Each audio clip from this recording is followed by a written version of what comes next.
Podcast बनाने का जो ट्रेंड है वो काफ़ी पॉपुलर हो चुका है। हर दूसरा यूट्यूबर पॉडकास्ट ही बना रहा है। इनफैक्ट इंस्टाग्राम के सेलिब्रिटीज़ जो टीवी टेलीविज़न में आ चुके हैं वो वाले सेलिब्रिटीज़, बॉलीवुड के सेलिब्रिटीज़, सब कोई हर किसी को पॉडकास्ट बनाने में कोई बुराई नहीं है। जो अच्छे पॉडकास्ट होते हैं जिसमें हेल्थ के बारे में बताया जाता है, न्यूट्रिशंस के बारे में बताया जाता है, वो सब सारे अच्छे होते हैं। लेकिन एक पॉडकास्ट पॉडकास्ट ही वियर्ड ही और इस वियर्ड ब्रीड का नाम है जादू टोना पॉडकास्ट। पॉडकास्ट में जादू टोना, टोने टोटके की बात करो, भूतों की बात करो, पैरा नॉर्मल चीज़ों की बात करो, कुछ भी अतरंगी सतरंगी चीज़ों के बारे में 1.5-2 घंटा बात करो, लाखों लाखों व्यूज़ तो आ ही जाते हैं।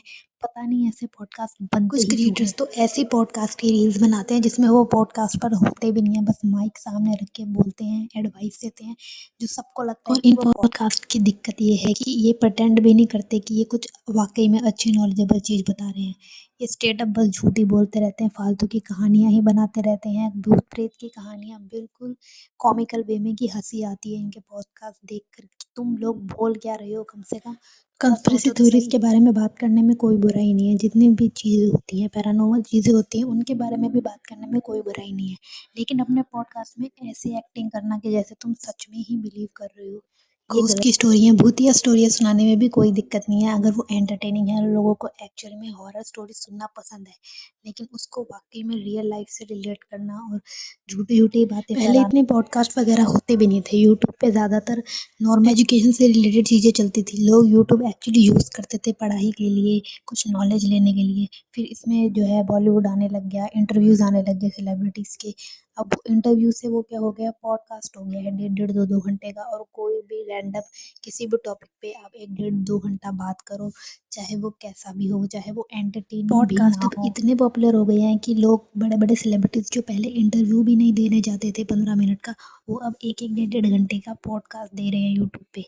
सेलिब्रिटी तो छोड़ो, पॉलिटिशियंस, और ये सिर्फ इंडिया के ही नहीं, वेस्ट में भी सेम ही है। बहुत सारे क्रिएटर सिर्फ पॉडकास्ट ही बनाते हैं। और कुछ-कुछ यूट्यूब में ऐसे यूट्यूबर्स हैं जिनका पूरा यूट्यूब करियर ही पॉडकास्ट से ही शुरू हुआ और अभी भी पॉडकास्ट ही चल रहा है। और अगर आप उन यूट्यूबर्स की पर्सनैलिटी देखोगे उनके पॉडकास्ट में, तो उनको देख के ऐसा लगता है कि उन्हें कोई इंटरेस्ट ही नहीं है, कुछ बोलने में भी इंटरेस्ट नहीं है। ऐसा लगता है कि वो कुछ सवाल भी पूछ रहे हैं तो उनका कितनी जान निकल रही है। यूट्यूब में कोई भी कैटेगरी इतनी पॉपुलर नहीं हुई, चाहे रोस्टिंग हो, चाहे ब्लॉगर्स हों, जितने पॉडकास्टर्स इस वक़्त पॉपुलैरिटी में चल रहे हैं। यूट्यूब अभी सब में सबसे ज़्यादा पॉपुलर सोशल मीडिया ऐप है और आगे भी रहने वाला है। यूट्यूब की जो डोमिनेंस है वो ख़त्म नहीं होने वाली। लेकिन अगर यूट्यूब में ट्रेंड्स की बात की जाए तो पॉडकास्ट का ट्रेंड इतना बेकार नहीं है। सबसे ज़्यादा बेकार जो था वो था रोस्टिंग का ट्रेंड। रोस्टिंग की वीडियोज़ मुझे तब भी बहुत बेकार लगती थी और आज भी बहुत बेकार लगती है। इसमें लिटरली आप किसी का भी रैंडमली उठाकर उसका मज़ाक उड़ाओ, मज़ाक भी नहीं, रोस्ट कर दो उसको।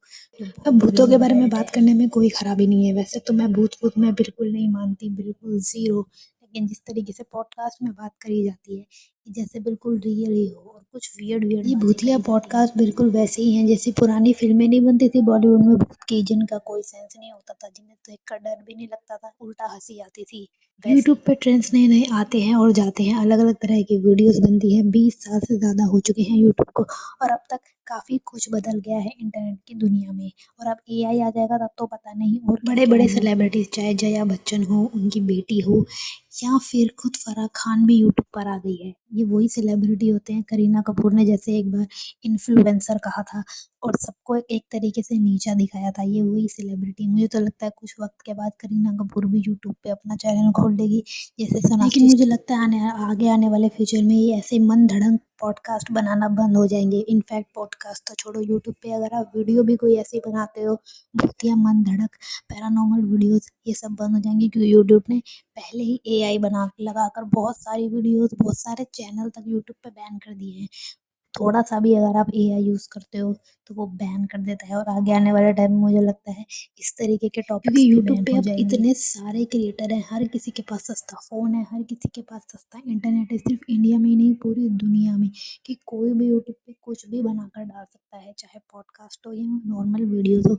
इसलिए यूट्यूब अब और ज़्यादा रूल्स लेकर आ रहा है और स्ट्रिक्ट हो रहा है और ज़्यादा छोटे से छोटे चीज़ में भी अगर तुमने पब्लिक को या नॉर्मल ऑडियंस को गुमराह करने की कोशिश करी या उनको गलत सलाह देने की कोशिश करी, तो यूट्यूब ऐसी वीडियोज़ को फटाफट बैन कर देता है। इनफैक्ट आजकल तो पूरे के पूरे चैनल्स ही मिटा रहा है। लेकिन अगर धीरे-धीरे जब ये इम्प्रूव हो जाएगा, जब यूट्यूब सही से ये काम करने लग जाएगा तो एक्चुअली जो कि में मुझे बहुत लगता है डिफ़िकल्ट बहुत होने अच्छी वाला है। बात है। यूट्यूब को ये बहुत पहले ही कर देना चाहिए था और स्पेशली जितने भी ये रोस्टर्स हैं इनकी वीडियो पे भी कर देना चाहिए। किसी को इस तरीके से रोस्ट करना कोई एंटरटेनमेंट नहीं होता। उसके पीछे का कॉन्टेक्स्ट अगर गलत है तो यूट्यूब को वो वीडियोज़ भी हटा देनी यूट्यूब शायद चाहिए। ये अब अपने कमेंट सेक्शन में भी कर देगा।